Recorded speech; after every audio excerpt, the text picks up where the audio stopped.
శ్రీశైలం జలాశయానికి వరద ప్రవాహం కొనసాగుతోంది. ఎగువ ప్రాంతాల నుంచి శ్రీశైలం జలాశయానికి వరద ప్రవాహం కొనసాగుతోందని అధికారులు తెలిపారు.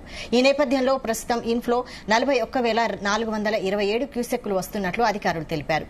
అవుట్ఫ్లో జీరోగా ఉంది.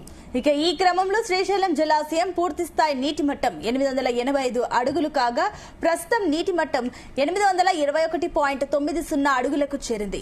ప్రతి ఏటా జూన్ తర్వాత శ్రీశైలంలోకి వరద నీరు వచ్చి చేరేది. కానీ ఈసారి మాత్రం మే నెలలోనే వరద కొనసాగుతోంది. ఇటీవల కురిసిన వర్షాలతో ఎగువ ప్రాంతాల నుంచి శ్రీశైలం ప్రాజెక్టులోకి వరద నీరు వచ్చి చేరుతున్నట్లు అధికారులు అంచనా వేస్తున్నారు. ఈ క్రమంలో పరిస్థితిని ఎప్పటికప్పుడు అధికారులు సమీక్షిస్తున్నారు.